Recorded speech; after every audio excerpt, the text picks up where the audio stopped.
your DM, or that's coming to that you know that this person can actually buy from you, let me just give you a very simple explanation to what a prospect is. A prospect is your customer, a prospect is your client. Just like how we talk about, oh, this is my client, oh, this is my customer.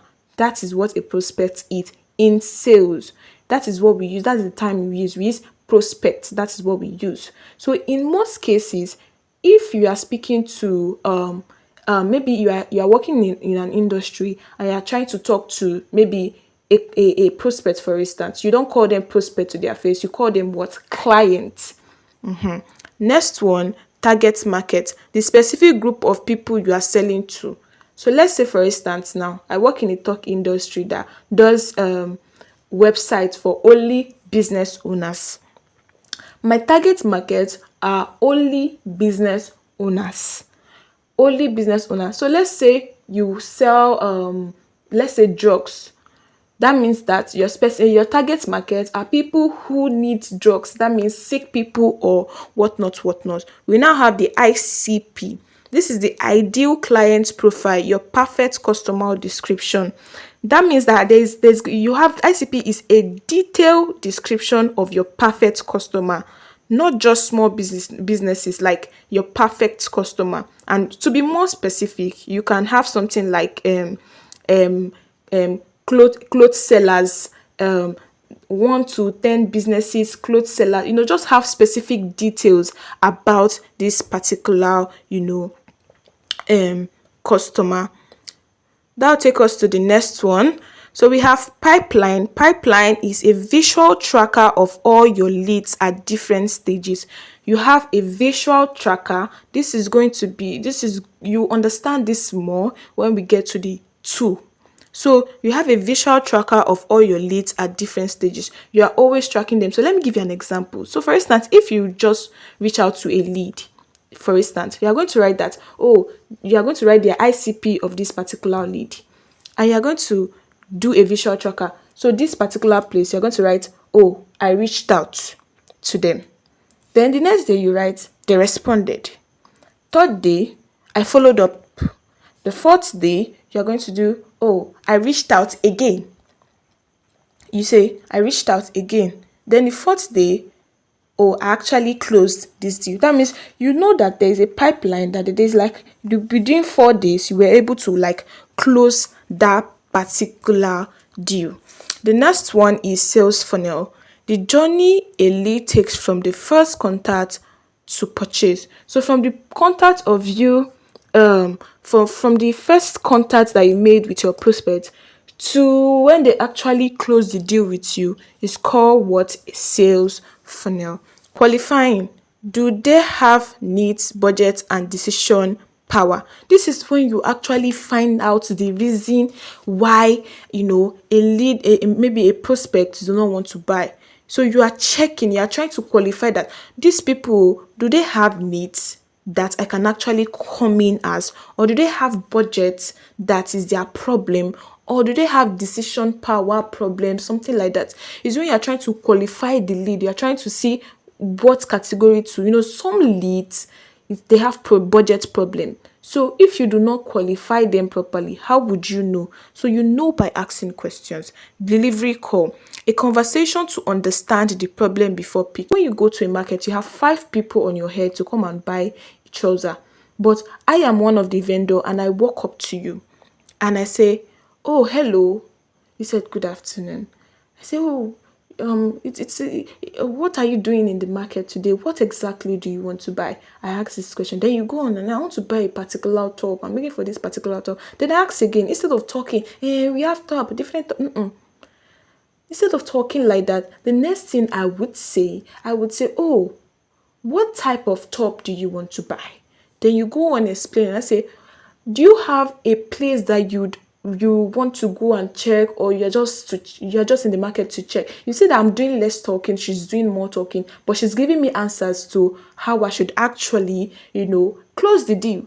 So delivery call is those conversations you have before you start pitching, before you start telling them, okay, so I actually sell tops and I have this exact top. Before you start telling them, oh, come and buy. Is that conversation that you have that makes the client comfortable enough to want to buy from you.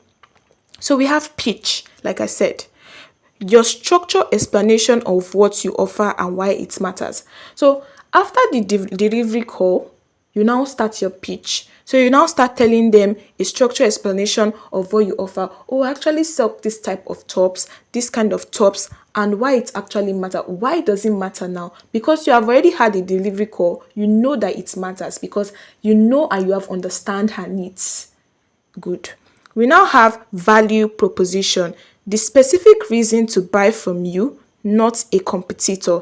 This is the specific reason to buy from you, not a competitor. So sometimes when you are doing your research about a particular maybe company or industries that you want to sell to, you're going to have a value proposition, something that stands out to them. Let's say item 7, for instance. What does item 7, like item 7 that sells food, why is it different from other restaurants? What is something about them that just stands out? That's their value proposition. What makes them different from every other restaurant, every other food vendors? That is their value proposition. And sometimes when you look at industry, you can actually look at this is their value proposition. So we have objection, a concern or resistance from the prospects. I would think that we understand that. A concern or resistance from the prospect. So you see the way I'm not saying that it is just no from the prospect. Sometimes it can be a concern. Objection is not totally no. Sometimes it is a concern, sometimes it's a resistance. Maybe they are trying to be defensive. That is why you should be a salesperson and ask the right question. So we have closing, asking for and getting the final yes. So when I said there that I was making mention of close. In sales, when you have businesses and your clients or your customers finally pay, when they finally pay and you send in their product, you know that you have finished the purchasing this thing. But in sales, it is called you have closed the sales. That means you have closed the sales. That deal has been closed. Then we have conversion, when a lead become a paying customer. So from the moment of when your lead become a paying customer, so you say that lead has been converted. So for example, if you work in a company and your maybe your manager is asking you about a particular lead, you now say, oh, that lead has been converted. They will understand. Key sales terms, outreach tools and metrics. For the first one, we have cold outreach. I have mentioned this earlier. So cold outreach means reaching out to somebody who doesn't know you. So imagine when I talked about cold leads, somebody who doesn't know you exist, they don't even know you at all. If you are reaching out to such kind of person, it means that you are doing what? A cold outreach. We also have warm outreach. I talked about warm leads earlier. So when you're reaching out to maybe a parallel contest or referrals or maybe family members, fears, people who you already have on WhatsApp, somebody who already knows, maybe see your Instagram post and you're reaching out to them to sell something to them, they're called warm outreach. We also have follow-ups. Follow-up is going back to the lead who hasn't decided yet. So for instance, if you send maybe a proposal to a company and they have not responded yet, you can send in a follow-up text, a follow-up whatever, because there are ways to do follow-up so you understand in the course of the class. So we have sequence. We have a planned series of follow-up over time. So sometimes you might have to do follow-up a lot of times. So you have sequence of follow-ups. That means you have follow-ups maybe 2-3 times before the prospect will respond to you, or 4 times or 5 times. So those follow-ups are called sequence. We have CRM. These are software to track leads, conversations, and deals. So we also have scripts. Scripts are prepared framework for calls or DM.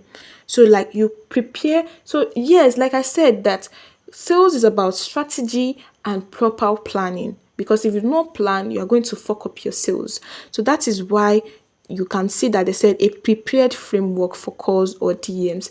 So you will not just be sending cold outreach or sending warm outreach to people. You have to have a script that you need to follow most of the time. You have to have a script. That will take us to the next one, commission. This is income earned per sales, not a fixed salary. Most sales deal with commission. Most sales deal with commission, but we have industries that have a fixed salary. So what we call that particular thing, that fixed salary, is what we call the base salary. So what is a base salary? A base salary is a fixed amount you earn regardless of how many sales you make. Listen, we have a base salary. So some companies pay you base plus commission. So let's say the company tells you your target for this month is 3 people. That means you must bring in 3 people to qualify to earn 250,000 naira at the end of the month. And they will not tell you that but you have a base salary. So that means that if you do not bring 3 people, but you are coming to work, you're doing your work, you're doing everything, if you do not bring 3 people at the end of the month, you would qualify to earn the sum of 70,000 naira. That is a fixed salary that will always be given you, regardless of if you bring people or not. So we have quota, a sales target you are expected to hit. So companies give you quotas every time. They can give you, like I said earlier, they can tell you to reach a target of 3 people at the end of the month. Some will say 5, some will say 2, some will say 5, 7, depending on the industry that you work in. So we now have KPI, the key performer indicator, your tracked numbers. Your key performance indicator. These are the specific numbers you track to know if you are performing well.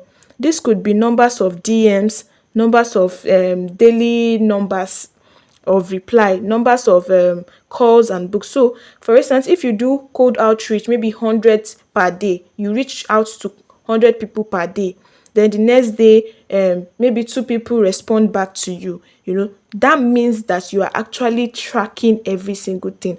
What this does to you is that it tells you exactly where you are wrong and where you are losing, where you are winning. It just gives you like as if you are tracking every single thing that you are doing. So that would also bring me to some of the things that were not mentioned earlier. So we have a proposal.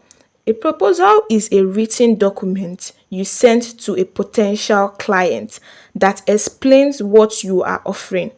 A proposal is a written document that you send to a potential client that explain what you are offering, how it solves their problem, and how it how it costs. Think of just a way to put it on paper, just the way you are putting your script or your pitch on paper. That is exactly what a KPI is. Talk about conversion when a lead become a customer. So you can actually track your conversion rate. So we have something that is a conversion rate. So you can track how many people actually close at the end of the month. Track, maybe you want to track per year, quarterly, whatever. So we have a formula. The formula is the number of prospects divided by total leads times 100. So let me give you an example to create a clearer picture. So let's say you reach out to 100 business. Let's say you reach out to 50 businesses, for example, and five people responded and you were able to close on that kind of person.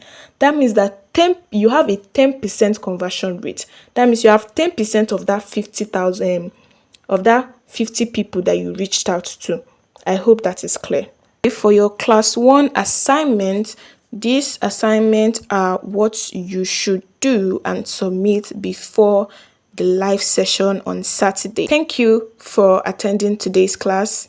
It is wonderful to have had you here, and I hope you understand. You can ask your question in the comment section if you have anything, and tell me how the class was. Tell me how the class worked. Just say anything in the comment section. Don't forget to like, subscribe, because your consecutive YouTube classes would be on this page. So do not forget to subscribe.